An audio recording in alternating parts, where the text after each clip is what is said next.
Good morning, everybody, and welcome. Good morning, afternoon, evening. Welcome to Wednesday MARE Day. And today we have an MARE from Kerry Key on code. And this is really exciting. Hoping Kerry's going to be walking us through the code. Before we hand over to Kerry, though, I've just put up a poll to try and get an idea of what you'd like to see in season 2. We've got some things lined up, but if you want to see particularly other things, just let us know. Answer that poll at any point. Just going through quickly what we've got lined up. Next week, we have Randy Mackey on geological consistent inversion of geophysical data, particularly joint inversion. And then we have another unusual one, Nadine Violette. This MARE is in conjunction with Kegg's Foundation and women geoscientists in Canada. And it's on her career, culmination of unplanned opportunities. And then we get back to inversion with NASA Mechbel, talking about the most used 3D code in academia, MARE2DEM. And then Malcolm Sambridge will talk to us generally about inversion, optimal transport and geophysical inversion. Following that, Andreas Younger will introduce something that I think is a little underappreciated in our field, and that's anisotropy. I think there's a lot more anisotropy than we give credit for.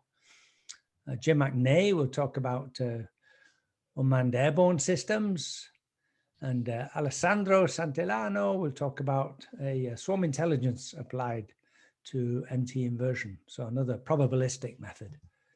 And Yasuo Gao will talk about imaging fluids in the crust, and Lucy McGregor will close out the season, the last one, and Lucy is this year's SEG Q1, Q2 distinguished lecturer. So you all know you're on you get to these MAREs through the MARE page, and here it is. You can register for upcoming MAREs and you can view past ones. And this particular MARE will be viewable about an hour or so after it's finished. And you're on a Zoom webinar, so you all know that you can set your audio settings, you can do your chat to panelists, you can raise a hand if you want to speak at the end, and you can Q&A. And if it's a simple question, maybe Kerry will answer it on the fly. If it's a more complicated question, he'll leave that till the end. So it gives me great pleasure to introduce Kerry Key, somebody I've known and respected for a long time. Kerry's the author of the MARE2DEM code that I know some of you use, and I really want to start to use it myself. Kerry's sent his CV. It's the longest one. It's exactly 1,000 characters. So, associate professor in Columbia, got his first degree and a PhD from UCSD in scripts. And as you can read, his interests are in the crust and mantle, and has done a lot of marine stuff, and actually been out to the Antarctic. Associate Eddie for GJI and geophysics, and member of AGU and SEG. So at that, I'll stop my share and I'll hand over to Kerry. Take it away. Great, thanks, Alan. It's a pleasure to have this opportunity to present here at the MARE. It's a really great seminar series to be watching, especially the fact that a lot of them are on YouTube, so they're there for the long term for people to check out. Great learning resource for both students as well as researchers. So today I'm going to talk about the MARE2DEM code. This is a code that I started working on pretty much right after I finished my PhD in 2003. It's sort of been a long arc of learning and moving forward and moving backwards, and mostly moving forward. And you're going to see the end result of where the code is at today. There's a fresh, brand new release of the code as of about an hour ago that's now publicly available on the code repository, which I'll talk about in a second. So let me share my screen here. Okay, looks like I'm sharing. That's good. One second. Okay, so we're going to talk about MARE2DEM. It's an open source code for 2D inversion. It was originally developed primarily for marine CSEM data as well as MT data. And then over the years, through contacts with collaborators and my industry sponsors and others, pushed me to add different things to it. It now can handle land MT data, land CSEM data, hybrid airborne to ground data, as well as DC resistivity and borehole data. But today I'm just going to talk about MT and CSEM, but just know that it can be used for all these other things. There is a website for the code now, MARE2DEM.bitbucket.io, and we'll take a brief look at that in a little bit. It's where you can learn more about how to use the code, as well as get the download links for the code, then MATLAB routines that come with it and the examples. This is kind of a work in progress. There'll be, I've been adding a lot of stuff to this, and now that the Columbia's semester, it's shortened, COVID semester has just ended, I'll be adding a lot more things to the instructions over the next few weeks. Okay, so what is MARE2DEM? Well, it's actually three different things. It's kind of a system of codes for doing EM forward modeling and inversion.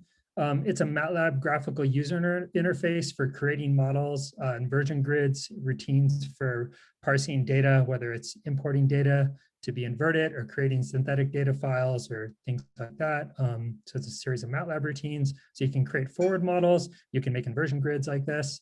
And so these kind of create all the files. The MATLAB routines create the files that you would use to run the code. And then the actual MARE2DEM code is a MPI Fortran C code. You can run it on laptops, desktops, and cluster computers. It was designed for, originally designed for a high performance computing system for modeling really large CSEM data sets where you might want to run it on hundreds or thousands of processors, but you can also run it on laptops as long as you have an MPI compiler built around Fortran and C compilers. And then there's also a sort of, this is the front end MATLAB over here, and this is sort of the rear end MATLAB routines where once you've computed some forward responses or you've run inversions with the code, you can then view the results in some MATLAB graphical user interfaces. And so here's an example showing some MT data as well as the model fits, and then this is a corresponding inversion model. Okay, so more specifically, MARE2DEM, the acronym stands for Modeling with Adaptively Refined Elements for 2D Electromagnetics. Like I said earlier, it can handle CSEM, controlled source EM data, magnetotelluric data. We recently added DC resistivity capabilities to it, although this probably needs a little bit more work on that part of the code, but it does work in principle. The applications, it can handle land data, marine data.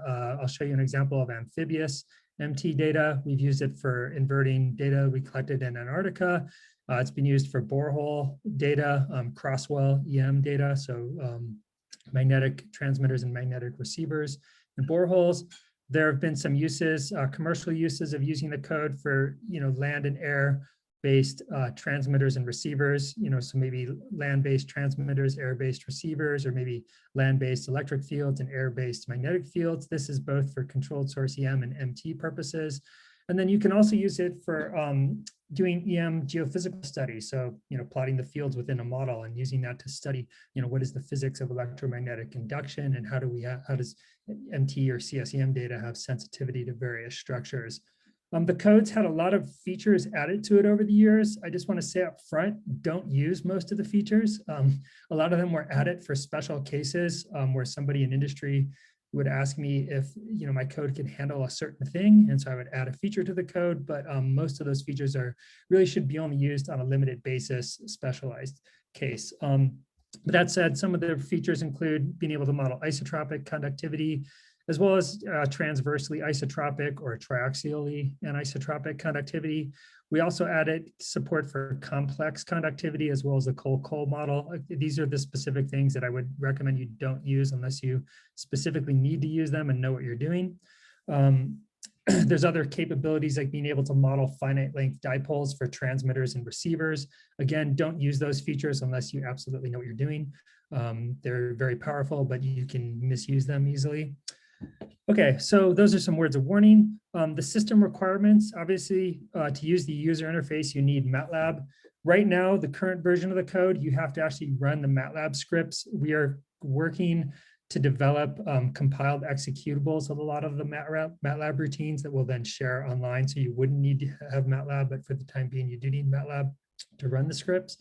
The MARE2DEM code itself is really built for compiling on a Unix-based operating system. So whether it's a Linux desktop or cluster computer, or Mac OS or Linux laptop or desktop system, there's make files for compiling the code. It has both Most of the routines are written in Fortran. There's a couple C routines that I wrote to link to some C libraries for meshing routines and some different sparse solvers. And then you also have to have an MPI compiler. And there are instructions on the website that'll give you more details about how to install the code. I'm not going to go over them here because I want to spend more time demonstrating the code than talking about how to install it. The code is freely available. It's licensed under the GNU General Public License version 3. So this basically means you can use the code for any purpose. You can modify the code and you can redistribute it. The only requirement with the GPL v3 is that if you modify the code and you want to sell your modifications, you also have to give away the source code with those modifications. So the idea is that this code will be perpetually in the open source public domain. And I do want to acknowledge my industry sponsors that helped fund the development of this code. Initially, that was the seafloor electromagnetic methods consortium at Scripps. And then more recently, development has been funded by the electromagnetic methods research consortium that I run at Columbia University. Okay, so let's talk a little bit about MARE2DEM and its capabilities. So one of the key features of MARE2DEM is the way that the model is parameterized. It's a 2D model, obviously. And so parameters are, we parameterize it using polygons of piecewise constant conductivity. And so a polygon is basically a bunch of nodes connected by line segments, and a closed region that defines a polygon can be assigned conductivity. So here's an example where the air is a closed region, and so it has a very high resistivity. The ocean is another closed region, and this is just showing the interior of the model.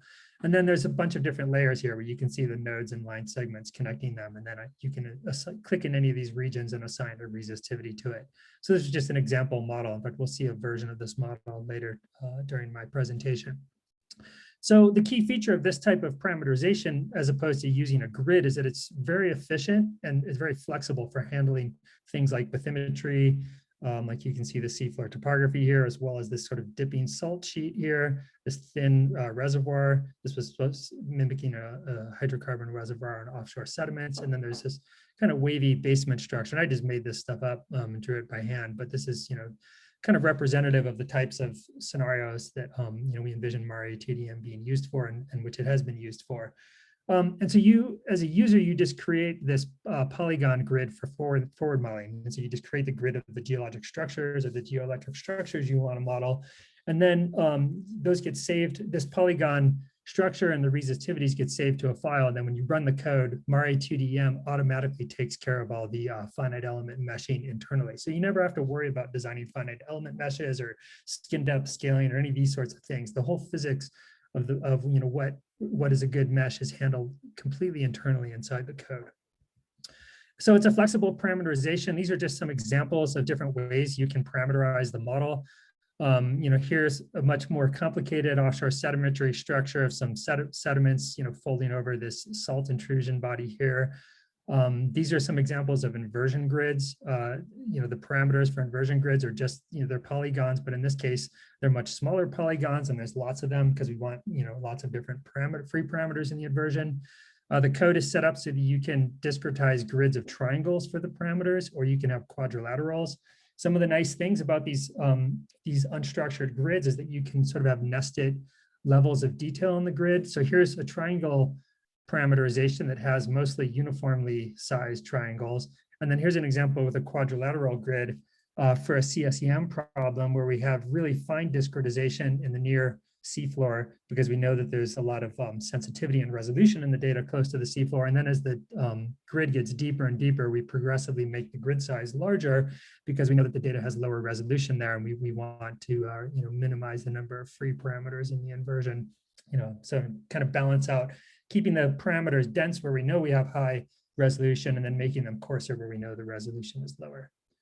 Okay, so I'm not going to spend much time talking about the math and the methods behind MARE2DEM, because there's papers out there and you can get the links to the papers on the website.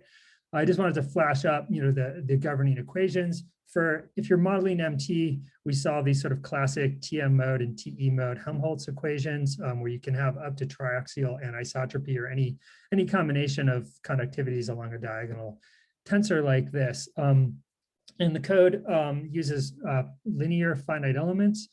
And it by default uses a total field solution for the electric and magnetic fields. There is an option to use a scattered field solution, but in most of the models I run, it's actually faster and more accurate, well, or just as accurate to use the total field solution than it is the scattered field. There's a couple special cases where the scattered field has been a better solution, but in general, the total field solution works fine. And that's partly because of the adaptive mesh refinement that you'll see in a little bit. So these are these nice decoupled equations. There's one for the magnetic field and one for the strike-directed electric field. And I should mention here that in MARE2DEM, the coordinate system is such that the strike direction is x, so that's the direction of conductivity and variance. So we solve for the fields in the strike direction, and then we can take their spatial derivatives to get the y and z components of the electric and magnetic fields. These decoupled equations are no longer coupled when we think about CSEM. So with CSEM, it's your dipole source, whether it's electric or magnetic, it's a it creates a three-dimensional field, so it's inherently a 3D problem, even if the conductivity is 2D. So to conquer that, we Fourier transform Maxwell's equations along the strike direction x. And then that leads to this coupled system of equations, which looks kind of simple when we put it in this form here. Looks sort of like the TE and TM mode equations, where you've got a coefficient here and then the gradient of this vector. But in this case, it's the coupled fields here in this component U. And the devil is really in all the details, where this coupling matrix here, A, is this 4x4 matrix that contains coupling between the fields. And this is kind of a much nastier problem than MT, but it's all taken care of in the MARE2DEM code. And so you don't really need to worry about it, but I just wanted to flash it up just to let you know that the math for CSEM is a lot more complicated. And to do the solutions for CSEM problems, for each frequency, you have to solve a linear system, but you also have to solve linear systems over the wave numbers. So this thing here, Kx, is a wave number from the spatial Fourier transform along the x-axis. So we have to solve this equation over a spectrum of wave numbers and then inverse Fourier transform from the wave number domain back to the spatial domain to get the spatial domain electric and magnetic field. So that makes the CSEM problem a bit more challenging to model than MT, because not only is there a linear system for each frequency, but there's a linear system for each wave number.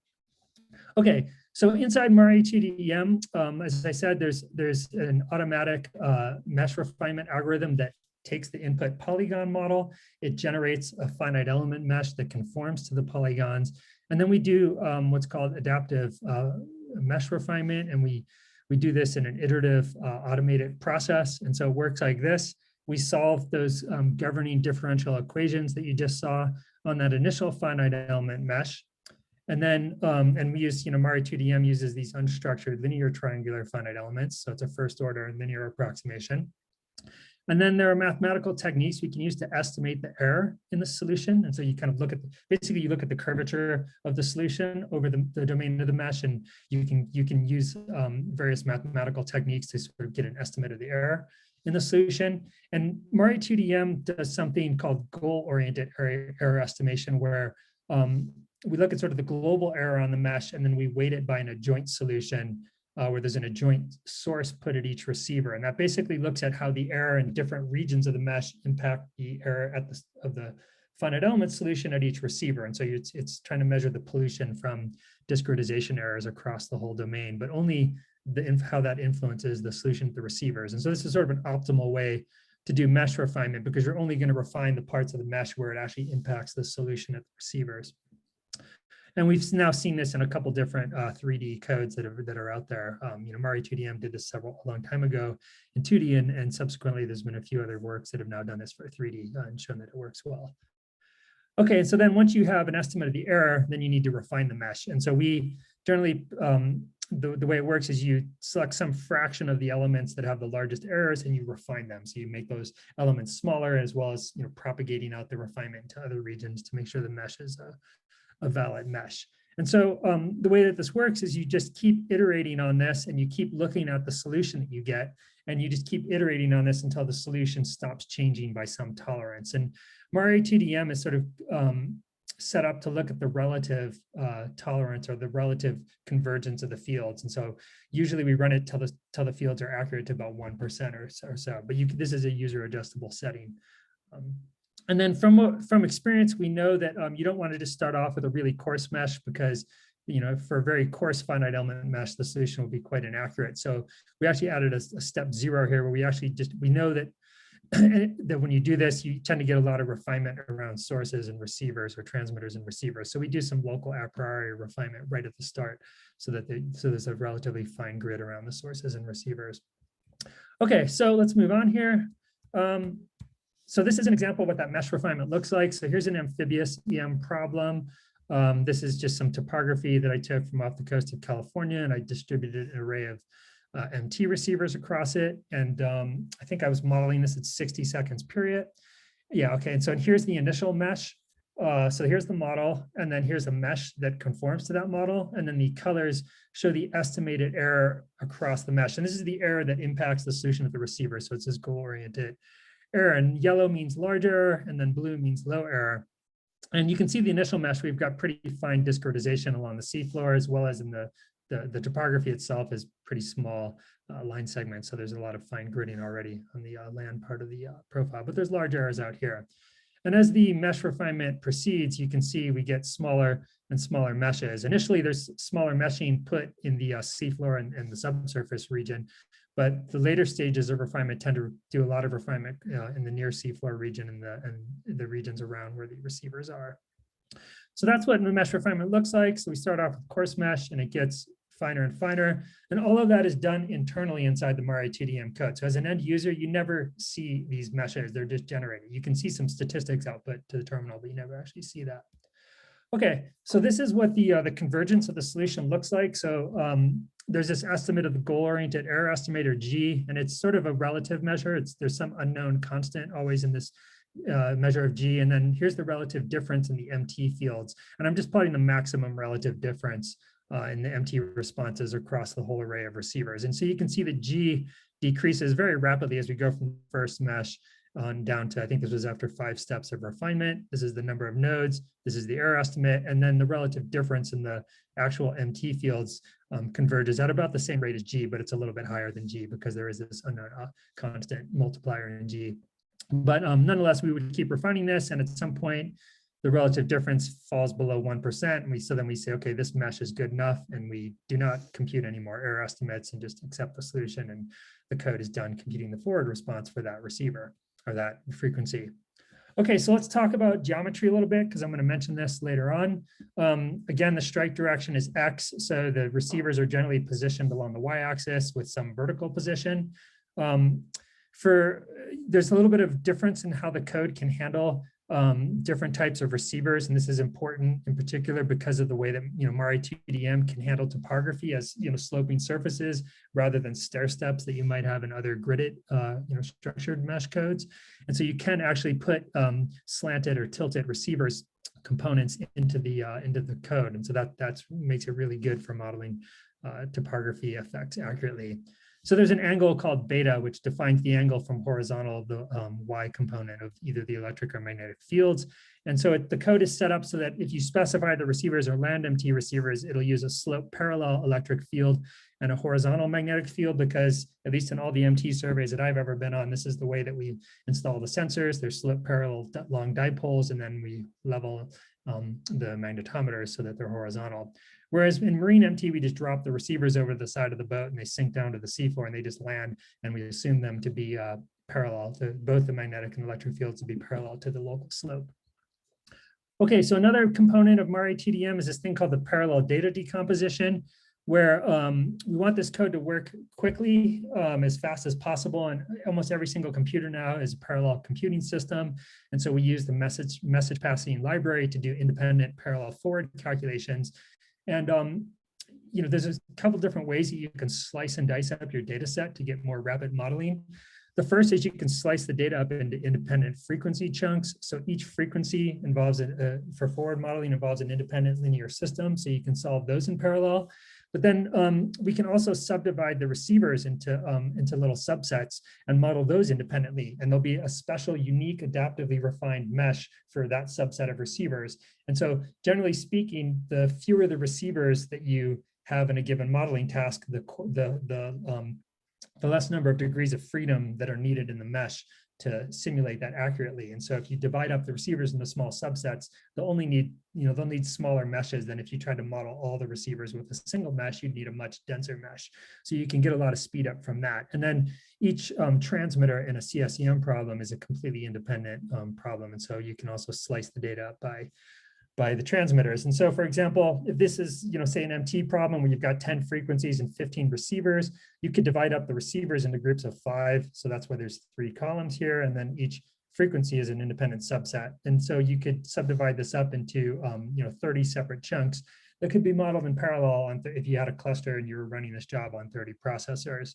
And this scales really well for CSEM modeling. We've run CSEM problems on up to a few thousand processors before, and that's a pretty typical case for large scale marine CSEM problems where you're towing a transmitter along. You might have 1,000 transmitters, 80 receivers, and 10 frequencies. And so if you divided your data set up like this so that there was 10 transmitters per subset, 10 receivers per subset, and then 10 frequencies, you could get 8,000 parallel tasks. So if you had a cluster with 8,000 CPUs, you could model all these things very, very rapidly. But anyway, okay, so now I'm going to take a break out of here, and we're going to go and actually look at the code here in a second. Let me close that. So we are going to go and take a look now at how to actually use the code. So let me go to the website first. So there's a website for the code now. And there's a couple different sections here, and some of these are well described. Other ones are still work in progress. You'll see some more stuff added to these in the coming weeks. There's notes on how to install the code over here, detailed notes on how to compile it. You can now download the code as of this morning. There's now a Git repository that's on Bitbucket. There's actually 3 different repositories for the code.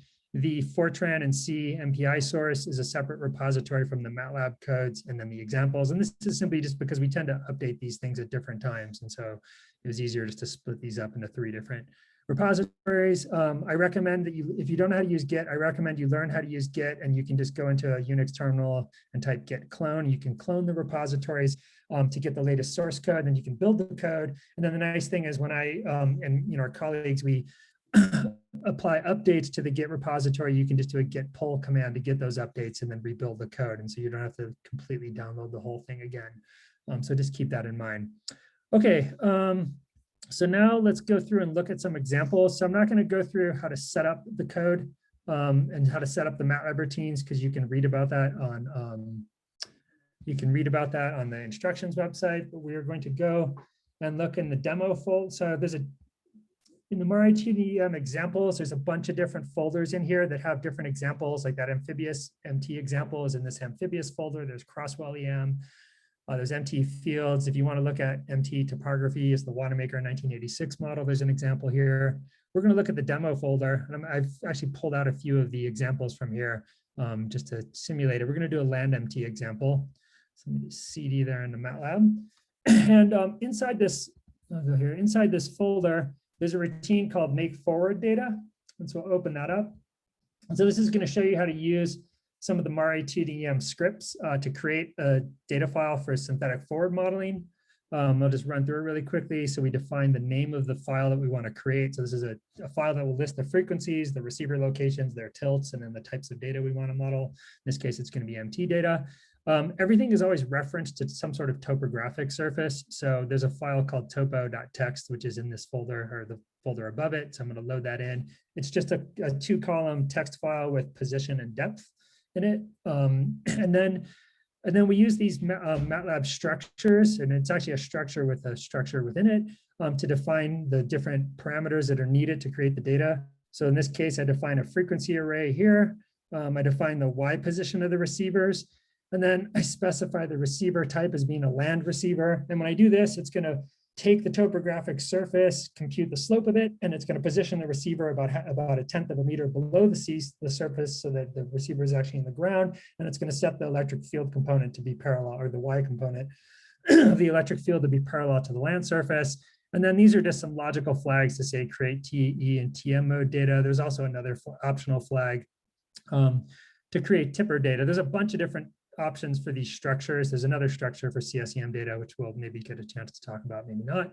All kinds of different options, but basically this structure is then input into this code, MARE2D, which is short for MARE2D, make data file. And so this will create your synthetic data file.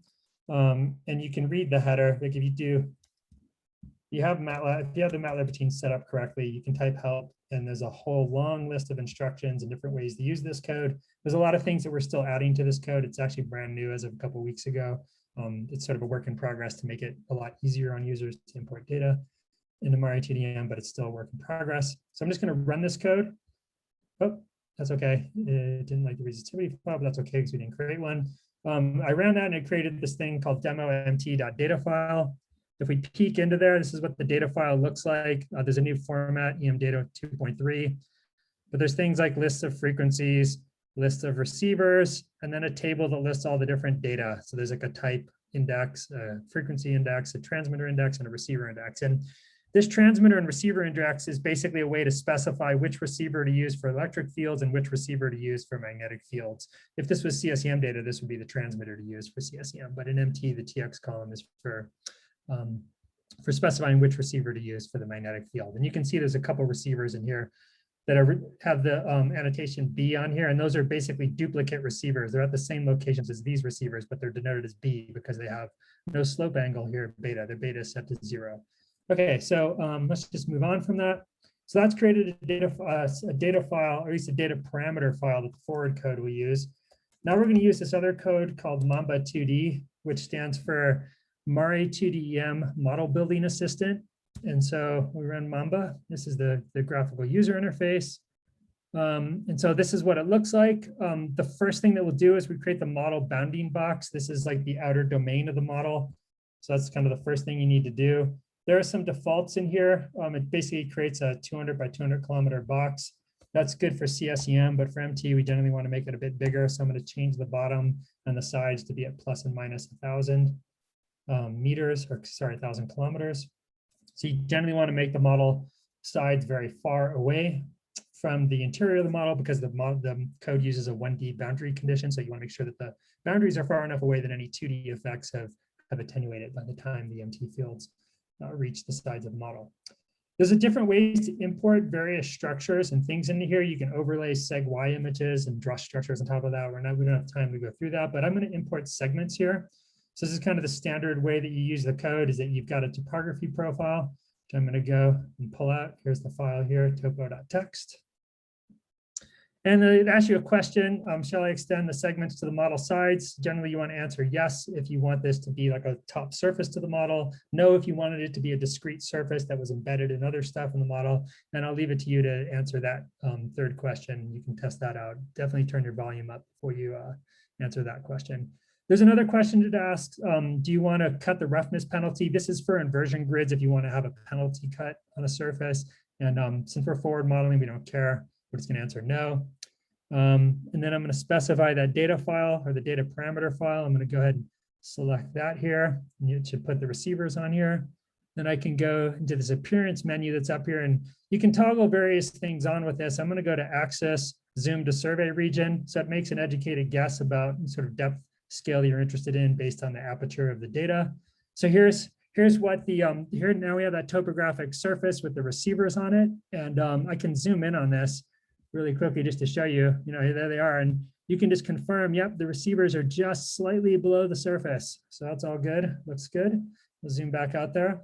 Now let's start painting in resistivity structures. So we'll go to this parameter menu here and we'll click on set values. And so when some of these buttons get activated, they're toggle on, toggle off buttons. And if they're toggled on, they're colored green. If you want to toggle them off, just click anywhere outside of the model axes. So I click outside, it toggles it off, but we want to toggle it on right now. And while it's green, we're going to just go and select a region. So in this case, we've selected the air region and it gets highlighted in here, and then all the other regions get shaded. And there's a little pop-up menu for setting the resistivity of that region. There's also a bunch of other settings that you can use for inversion. We're just going to ignore those for now. And I'm going to use 1e⁻²², which stands for 10⁻²² for the resistivity of the air. And then I'm going to go down here to the ground and I'm going to click on it. I'm going to set it to be 100 meters because this is a LAN MT problem. And our color scale now kind of sucks. So let's go over here. And we'll go to color scale, set the limits, and we'll make it a little bit larger. Looks good. So now we've got a really simple model. And then some of the things you can do with MARE2DEM for forward modeling is you could import different structures. You can import 1D models, you can import 2D models.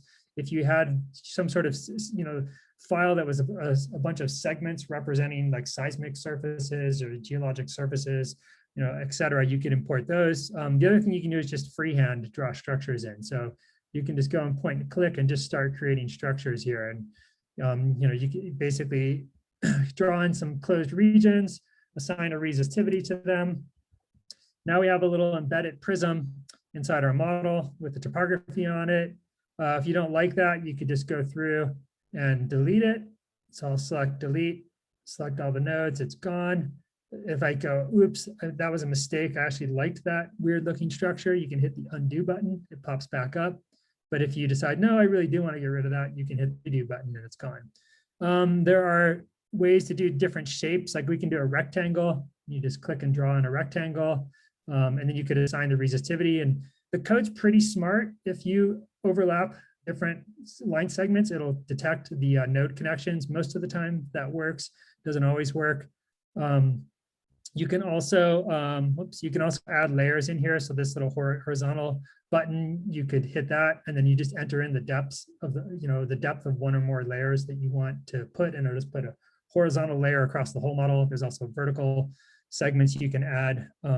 You can add an n-gon. This is basically like a way if you want to make a circle, you can give a center position in meters. So let's say we want this to be at 10 kilometers, and we want and then the depth we'll say at 5 kilometers. And then the radius will make 1 kilometer, let's say. Let's see if that works. Yep, so it added a little circle there. So there's all kinds of stuff you can do like that. I'm just gonna undo this, and we're just gonna do a simple half space for now. And I'm gonna call this demo down here. And there's a bunch of settings mostly related to inversion here. I'm just gonna hit write MARE2DEM files. So this creates the files that are needed to run MARE2DEM. And so if I go over here, we now see in the file browser that there's a poly file that describes the nodes and the line segments connecting them. And then there's now a resistivity file. And if I open up the resistivity file, there's a bunch of stuff in here that gets automatically set. But if you want to change things, most of these things are just for inversion settings. But there's just 2 regions in our model, because we've got an air region, which is the second region here. You can see its resistivity, and then there's the half space below the topography. So that's the resistivity file. And you can adjust these things, and there's other settings over here for inversion that we're not going to talk about quite yet. Once we have that, we're basically ready to let this thing rip. Let me go over to my terminal. So I'm in the right folder. I can see the files are there. So now I'm going to run MARE2DEM. You simply invoke the MPI library. So depending on your MPI system, you'll either do MPI run or MPI exec. And then I've got an alias to MARE2DEM, so I can just call the compiled code like that. And then you just specify the resistivity file that you want to run. So really the home file for each model is this demo.0.resistivity file. The resistivity file, inside it, has a list of the data file to use, a list of the poly file to use. So it's what you call the code with. So we'll run that. If we run this, it should just take a second. So this is what the code looks like when you run it in the terminal. There's like a little message telling you which version. This is the version that I committed this morning. Got up early, finish this off. Nothing like a seminar to motivate finishing things up. It prints out a bunch of output just so that if there's a problem with the input, you'll kind of see where the code crashes. This part here in particular, the parallel decomposition settings, there's a settings file that you use to set this up. There's some default values in that settings file, and it'll show you how the data has been sliced and diced. And basically in this example, it says that there's basically 19 different groups. So I could run this on 19 processors, and that would be the fastest it would run. If you gave it 50 processors, it wouldn't run any faster because there's only 19 parallel tasks here. And then when it starts running, it just shows you the different tasks that it's running, the different mesh numbers. So this is showing how the meshes, these mesh numbers are as the mesh is getting refined. It shows the number of nodes for the input mesh, and then after it refines it, the output, the estimate of the global error estimator, and then the relative difference. And these, the convergence of these is the gradient of these things is about the same, but the G is often, is offset from the relative difference by some unknown constant. So this is really the measure of the convergence. By the end of the code, I've set it to run to 1% tolerance. So by the end of this run, it's basically converged. And so now we're done running. There's now a demo.0.response file that's been output. And so I can plot that up using a code called plot MARE2DEM EMMT. I'll load in the files here. So that's what the response looks like. It's pretty boring because, well, it's a half space, and the only, you see some split in the curves here, but these are primarily just coming from the fact that there's topography in the model. There's really no 2D structure other than topography. So this is really illustrating what the subtle topographic effects are. So now we can go in and we can, let's just go ahead and add some 2D structure in here really quickly. I'll just create a random prism. And then we'll set the value. We'll just make this a 1 ohm meter prism. And I'm just going to overwrite the files. Yes. So it's done writing the files. And then I'm going to rerun the code here. And I'm going to give it a new name. So you can give it an optional additional argument, and we'll call it demo prism. So this will just create an output file called demo prism. Okay, so it's done. And then we go over here, go back to plotting code, load in the files. I'm going to load in both the original file as well as that prism file. And then if I select them both here, the top file is plotted as a line and the bottom file is plotted as a dashed line. So you can see the differences. The red is TEM and the blue is TE mode. So you can see there's a pretty large effect. There's this huge TE effect in particular from that prism. This is kind of what you'd expect for 2D structure. There's different, you can select individual stations to plot in this GUI. So I can just scroll through, select different stations. If you want to just only plot one component or the other, you can select that up here. We can select them both. We can select all the receivers. If you want to plot everything on a single plot, you can use the single plot mode. This is sometimes useful for just showing sort of the variability of responses. Let's see, there's a pseudo section plot. There's profile plotting. So here's pseudo sections for TE. You can do that for TE and TM as well.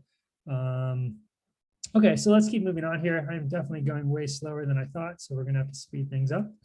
So now let's think about how to run an inversion. So I'm just going to go ahead and show you some examples here.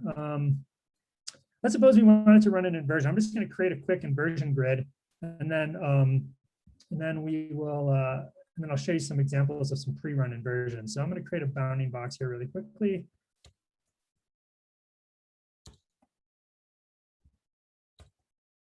So there's our bounding box, and again, we're just going to go through. I should have saved that previous model.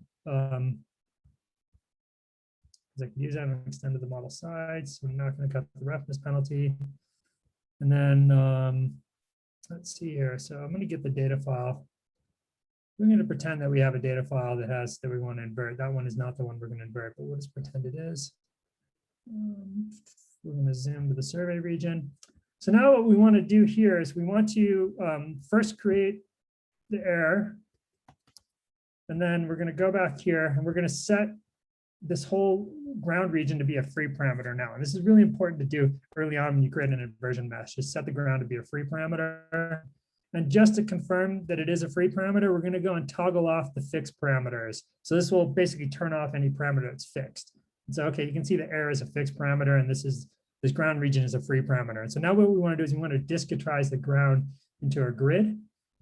And I'm going to just say, based on my intuition of skin depth, et cetera, and knowledge of this data set, that the depth resolution is around 14 kilometers. So I'll draw a little box around the data that looks like that. And then I'm going to delete these little, I'll delete these little nodes that are up in the air. So now we got this nice little container underneath the ground. And then what we want to do is we want to fill it with a grid of free parameters. And so there's two different ways to grid. Right now you can grid as triangles. So if I hit the triangle button, I can click in a region and it shows me the region that it wants to grid. And you can set a target length or approximate diameter of the triangles and just hit generate, and it generates a grid. This is a lot. Up here in this little menu up here, it'll show you how many parameters it's generated. This is 25,000, which is way too many for this problem. I'll make that 400. So now we've got 6,000 triangles, 6,700. So that's a lot better. I can click save. I'm not going to save this particular one yet because I want to show you something else. But if I click save, it'll actually implement this in the grid.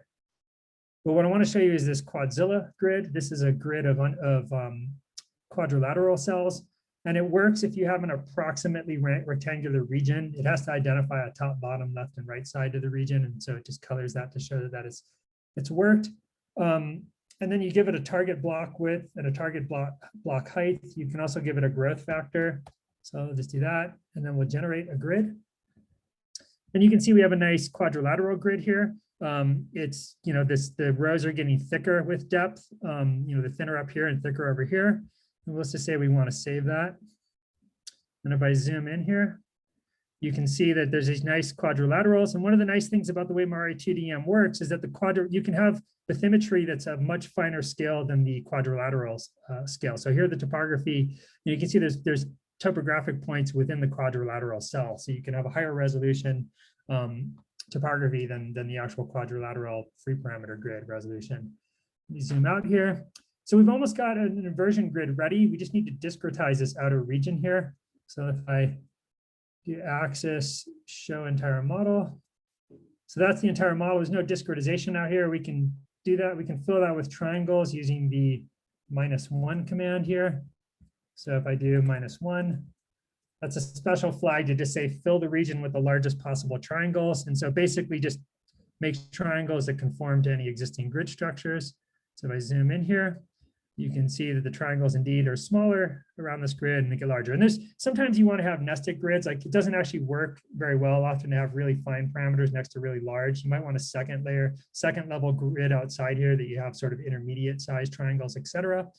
But if we were ready to go and invert data, we would just get a name for this, maybe call it inverse grid or something, and then we could write the files out. For the sake of time, I'm just going to kill this and we're going to go look at some examples that I've already generated. So let's go to our examples and we'll go into the demo folder. So I've already created an example here. This is a much finer grid. We're going to use another code called plotMARE2DEM, which is like Mamba, but it's just for viewing results rather than creating models. So here's what the plotMARE2DEM looks like. This is a forward modeling grid that I created for creating MT responses. And this is, you can see here, let me turn on the, there's lots of different ways to change all the settings on here. You can change the size of anything. You can, use kilometers rather than meters, etc. If you have the UTM reference in the data file, it'll put UTM labels on here. So this is a forward model that I created, and I generated synthetic MT responses from that. So there's an example code here called make synthetic inversion data. You just list the name of the input file, which is the output of the forward modeling code. And then you give it the output name. I'm going to call it demo MT synth. And then you give it a relative noise that you want to add to the data. And here I'm giving it 0.05, which is 5% noise. And then you call this utility routine M2D make synthetic data. You give it the input file, the output file, and then this noise structure. And you can, if you had CSEM data, there's a separate substructure for adding relative and absolute noise to the CSEM data as well. So if we do that and run this, this creates synthetic data really quickly. This is what the synthetic data looks like. I only added a small amount of noise, so you can't really, 5% noise is kind of hard to see, but that's what the data file looks like. I've already run the inversion. This is like a baking TV show where I'm going to pull something out of the oven that's already been pre-cooked. So you can run this plotMARE2DEM command just like this, or you can give it a keyword, newest, and it will pull up the most recent inversion file. So the final inversion result, this is what the MT inversion looks like. Let's go ahead and turn off the fixed parameters. I'm going to do the color scale automatic. So that's what it looks like. And for MT, for this particular model, this is a marine MT model. There's a thick salt body and then a really thin resistor over here. MT can sort of resolve the thick resistor. Not great, but it does an okay job. And the thin resistor it can't resolve at all. But what it does a really good job of resolving is the basement here. So that's MT is really good, obviously, at mapping the thickness of sedimentary basins. We can look at the model fits to that. Flash that up. So here's the model and the data. The model fit shown as a line and the data shown as points. Looks pretty good. We can look at that in pseudo section form. So now there's little toggles here for turning on the data, the model, and the model response, and then the residuals. So here's the data, TE, apparent resistivity in phase, TM, apparent resistivity in phase, the model responses, the normalized residuals. They look pretty much like white noise, which is good because this is a synthetic example. They should look like random noise if you fit the data well. You can also do something called the Misfit breakdown. This basically slices and dices up the Misfit into various subsets. So you can appraise, how well your data is being fit. For synthetic data, you should have pretty nicely distributed local normalized RMSs. So this is RMS as a function of receiver position, RMS as a function of period, and colored by the different modes of data. And then here's just this straight up RMS across all modes. And it should look like this for synthetic data. For real data, you might notice that maybe the high frequencies aren't being fit because maybe there's 3D structure at high frequencies, or maybe the low frequencies have 3D structure, or maybe there's just problems with the data, et cetera. You might notice that, one receiver is problematic, et cetera. This is a really good, useful tool for sort of assessing, how well the data is being fit and if there's any problems. Okay, so let's see here. So I've gone way, way slower than I ever imagined. That's okay, because I'll upload the slides. I'll give the slide to Alan. You can look at the rest of the slides. MARE2DEM, set up for inversion. You saw an example of an inversion. I just want to highlight a few things. Here's an example from doing MT across the Middle America Trench. This is just sort of a word of warning of how to use the code for 2D inversion. We had a 2D profile crossing this trench. The topography is roughly two-dimensional, and the subduction zone itself is two-dimensional. So that's good.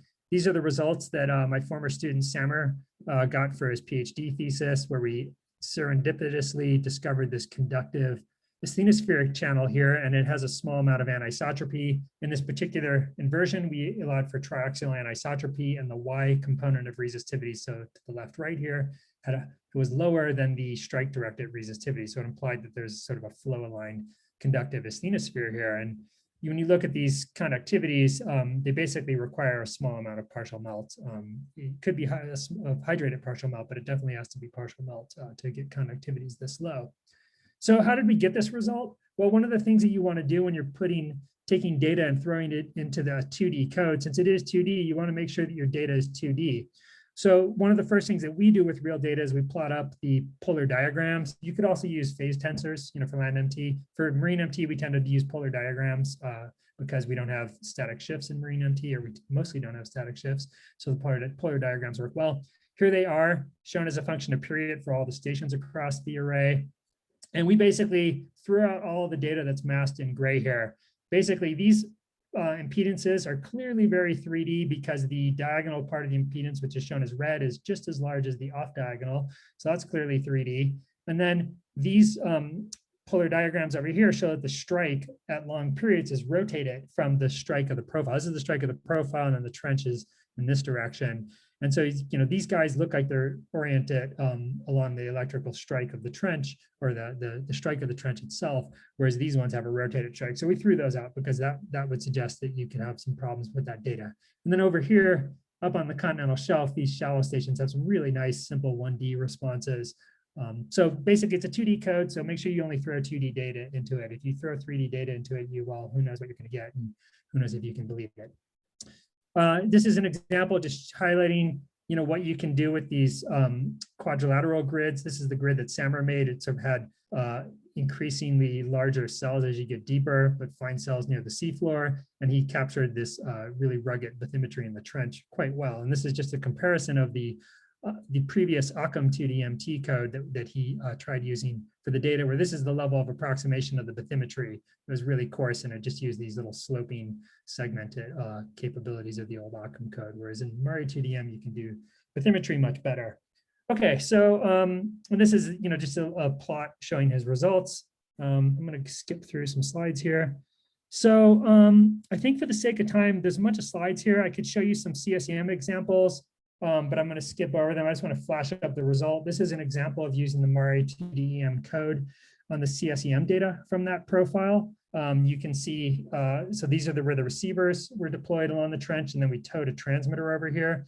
This particular example had something like, I think, 10,000 free parameters and it was, a couple hundred transmitter locations and 3 frequencies. So we ran this on a cluster using a few hundred processors, and it ran overnight. And this is the type of result you get, where you can see these really nice conductive zones that are correlated with bending faults. So these are, you can see the normal faults on the seafloor, and they extend down as these conductive zones beneath the seafloor. We also see the abyssal plain sediments being subducted down along the décollement here. So it's a pretty cool result. And Samer's got some really nice descriptions of that in the papers that we published on this. Okay, so let's see, I'm going to skip over some other stuff and just go straight to this slide here. There's another example of using CSEM and MT on the continental shelf offshore the east coast of the US, where we had MT receivers deployed on the seafloor, and then we surface towed a CSEM system. And this was work of my former student, Chloe Gustafson. It was published in 2019 in Scientific Reports. These are plots that you can make with the MARE2DEM code. You can take the resistivity, which is shown as the shaded colors here. This yellow feature is a freshwater aquifer. There are tools for importing seg-y files and draping them over the model. We don't have enough time to go through it, but maybe I'll post a little video showing how to do this. I'll post it to the MARE2DEM website, but this is basically taking a seg-y seismic reflection image and draping it on top of the resistivity. You can see these nice dipping structures. There's also capabilities for taking well logs. In this case, we have these salinity well logs from this area, which show low salinity where we see this freshwater aquifer, and then high salinity where we see this conductive brine deeper down. So there's really nice things you can do. Okay, and then the last thing that I want to show before finishing up, it's just an example of using MARE2DEM to study EM physics, because that's something that I like to do with the code. We use it for modeling for doing feasibility studies. We use it for modeling real data. We also use it for trying to better understand how MT works. This is something that is really interesting to me. It's the TE mode coast effect. So here's that amphibious model that I showed you earlier, but now instead of just being a half space below the topography, I've added some moderately resistive, upper crust and then sort of a middle crust to it. So this is, I think, 100 ohm meters, and this is 500 ohm meters. Here's the land topography. Here is the seafloor topography, et cetera. And so here is a bunch of MT receivers. We can compute the responses, and here they are viewed with plot MARE2DMT. And you can see there's a huge split between the TE and TM modes. In the marine stations, the TM mode is depressed. That's the well-known TM mode coast effect. And as we follow the stations along, you can see the TE mode data gets this cusp in it, and the phases actually go through 360 degrees variation. So they actually wrap through plus and minus 180 here. That's a really curious effect. And then the land stations over here, they show a bit of a coast effect where there's a low TE mode where it's sensing the ocean, but they don't have this really anomalous behavior. We've published some papers on this, and some others, Marian Yegin's group and others have also worked on this problem, showing how this happens. And so let's take a quick look and using how do we use MARE2DEM to do this? Well, I took this model and I draped a grid of receivers across the whole entire model.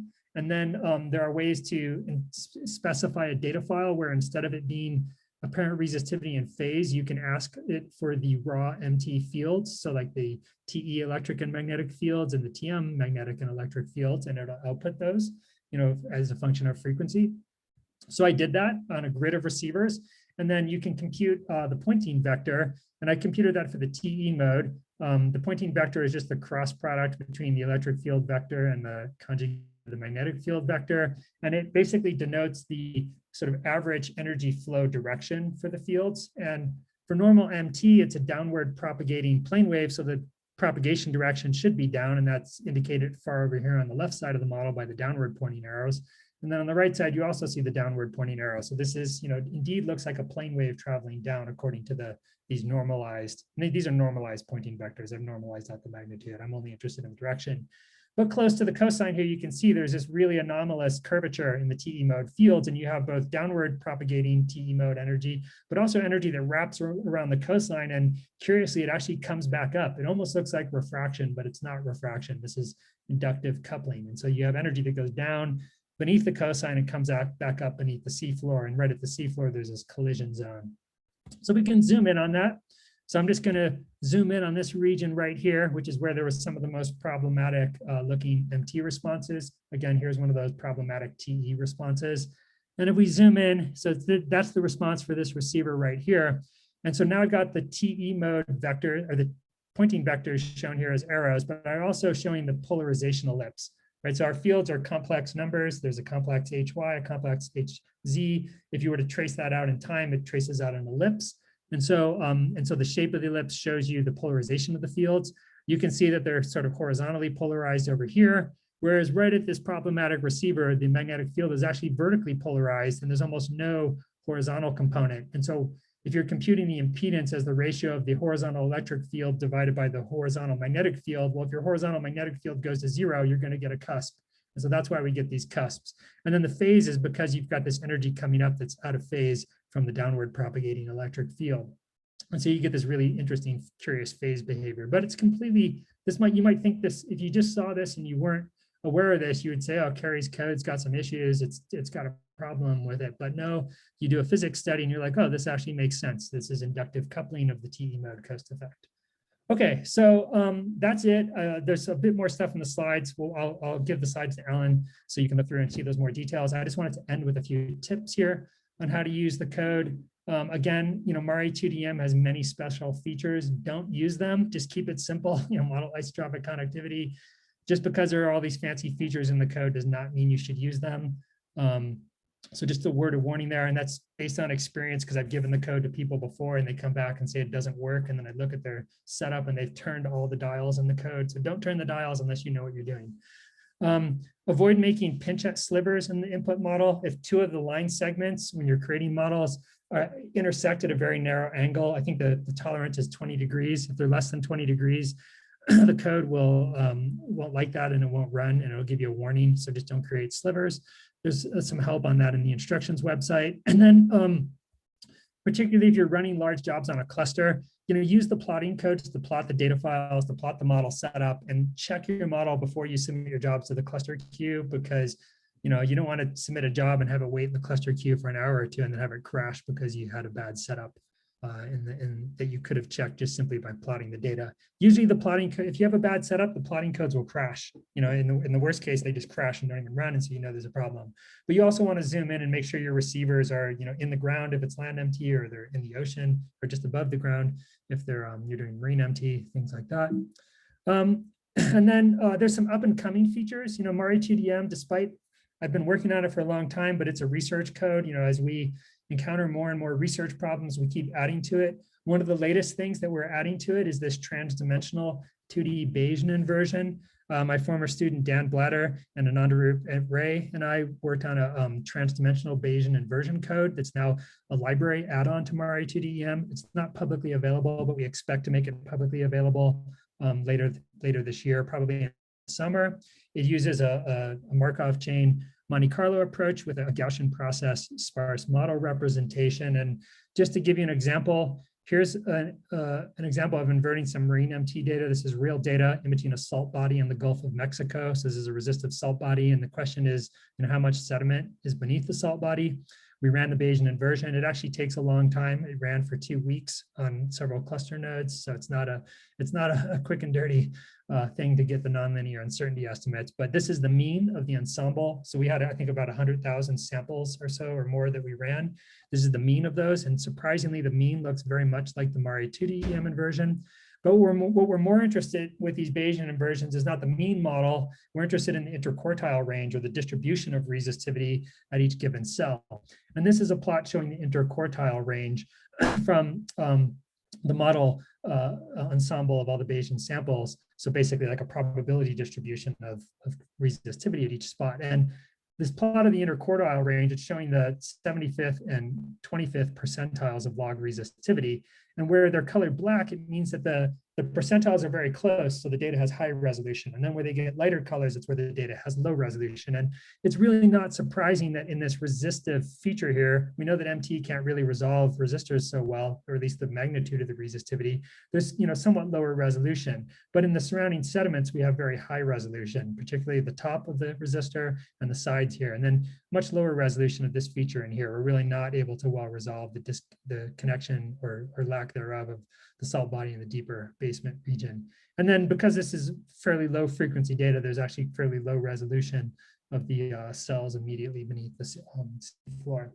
So that's something that's coming soon. It's out there. We're just trying to clean it up and make it a little bit more user friendly. And then lastly, MARE2DEM is a work in progress. There's some new upgrades we're doing to the user interface. The current version of the interface that I showed you was created using MATLAB's guide tools. We're now going to upgrade it to use something called the app designer. It's a new GUI builder from MATLAB. That takes a lot more work though, but we're working on that. We also want to make the model construction, you can use the user interface to create it, and that's great, but we want to make scriptable versions of those so that you just have a script that creates a model. And this could be used for automating the use of MARE2DEM for like routine inversion jobs, but it's also good for data reproducibility, because once you click those buttons in the GUI and you close the GUI, what you did disappears. And so having something that's scriptable, well, you can go back to that script 5 years later and you can see exactly what the settings were for creating your model. So for data reproducibility, that's much better to have a scriptable thing. We've also recently created a Julia interface. So there's lots of people are starting to code in Julia as well as Python.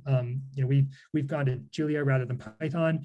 And for the transdimensional Gaussian process Bayesian inversion that I just showed you, that most of that code is actually written in library and in a Julia library. And then we created a Julia interface to MARE2DEM where you could make load the data files and model files and do forward calls.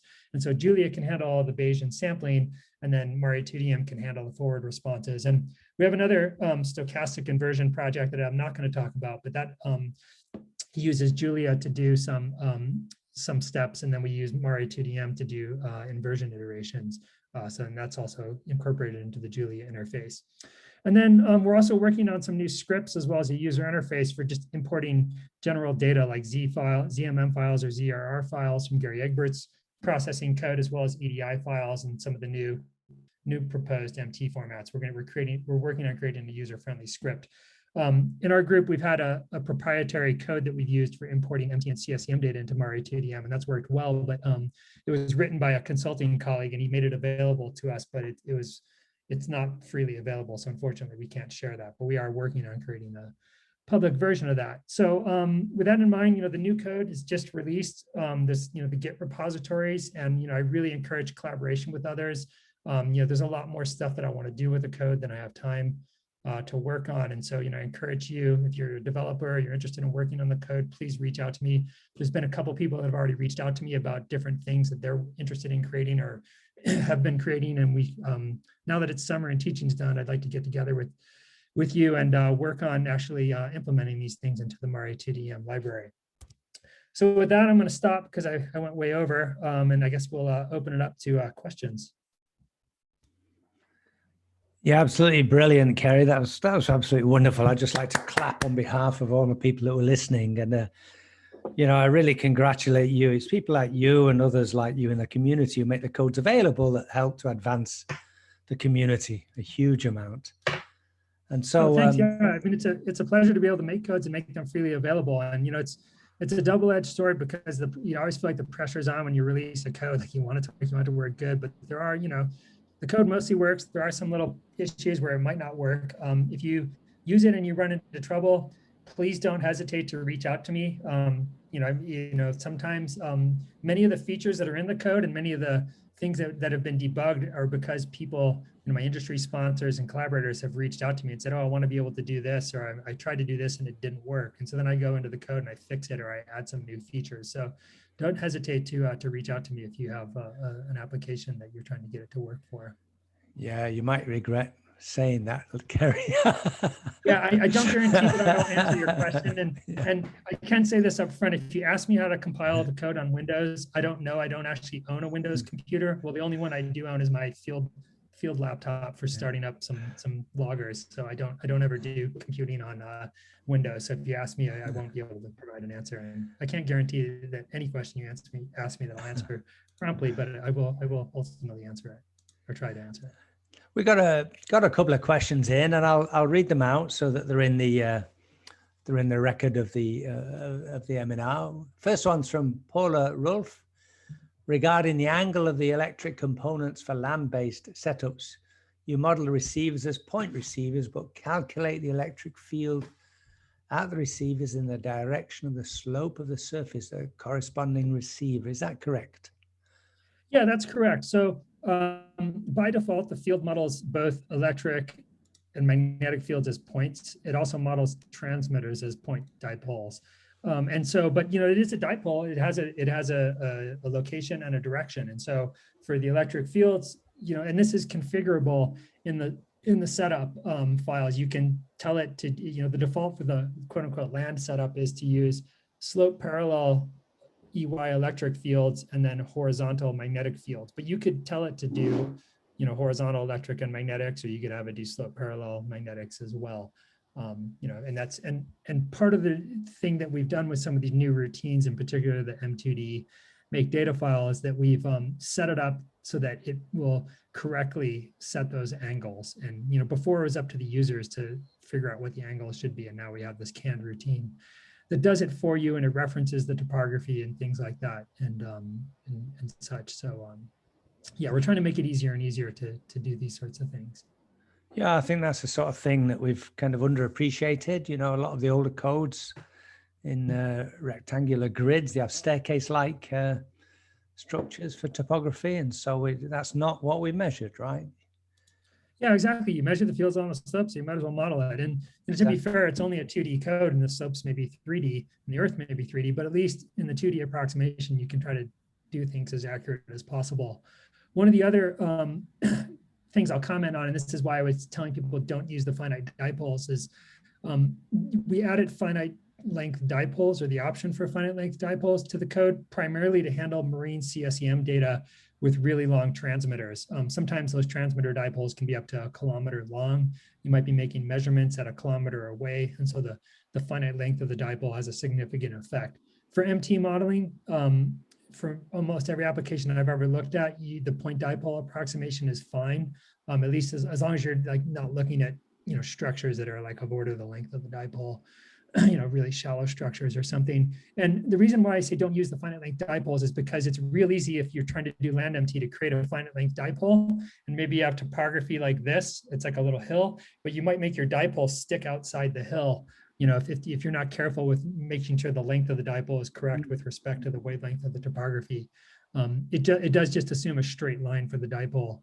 So don't use the dipoles on land MT, because you're very likely going to have dipoles sticking up out of the air. And I say that because somebody had a problem with the code, and I looked at it, and they had a 1 kilometer long dipole, and it was, if you thought about the geometry, the end of the dipole was sticking into the air outside the topography. So there are some caveats with some of these features, and that's why I say don't use them unless you absolutely know what you're doing. Yeah, certainly for mining scale problems, the length of the E-field dipoles can become important rather than assuming point measurements. Yeah, and so I didn't talk about my 3D code, but in maybe next year I'll talk about MARE2DEM, and we still haven't published anything on it, which is why I'm not talking about it. But in that code, we've set up the dipole so that you can actually drape the dipole and have it follow the topography undulations.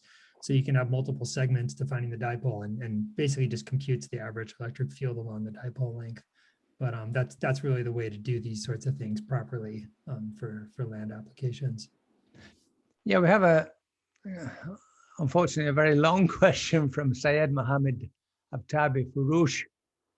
Thanks for the talk and introducing your amazing code. Is MARE2D able to invert scalar impedance MT data?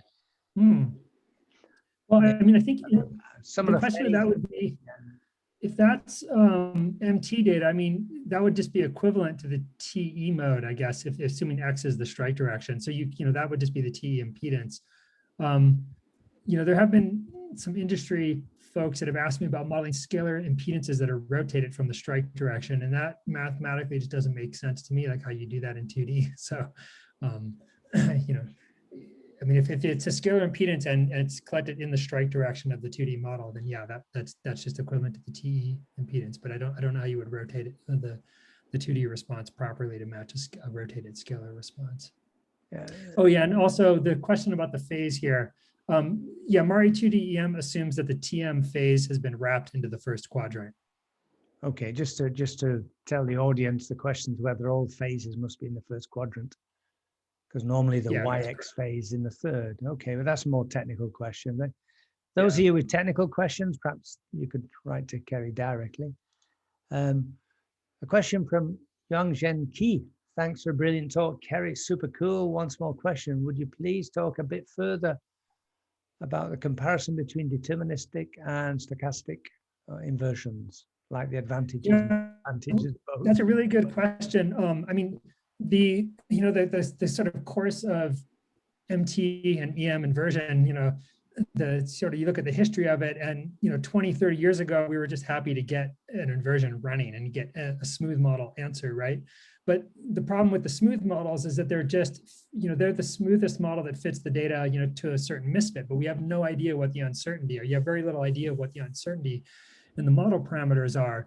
But certainly the fastest way to get an answer is to run one of these smooth inversions. Now, with these stochastic, and Bayesian inversion approaches, the idea is instead of just getting a single model, you get a cloud of models around, a distribution of models that can all fit the data.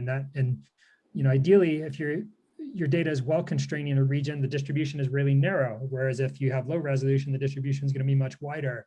And you don't know any of that information when you just run a smooth inversion. You just get this answer, and you have no idea whether a given parameter in your grid is well resolved or isn't well resolved. I mean, for those of us who've run a lot of inversions, you kind of develop an intuition. Okay, the deep resistors are not well resolved, but the conductors are better resolved. But it's more of just a hand wavy thing.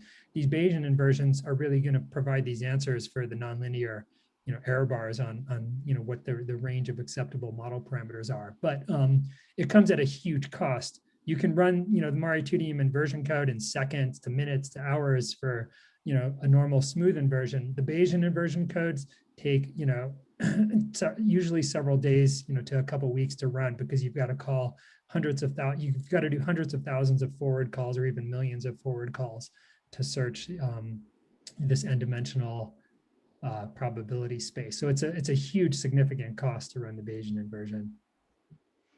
Marcus Schiffler asks about airborne EM measurements. Thanks for your nice presentation. Novel airborne EM methods include AFMAG with airborne receivers and ground MT stations. The Z10 is another one, and then yeah, absolutely.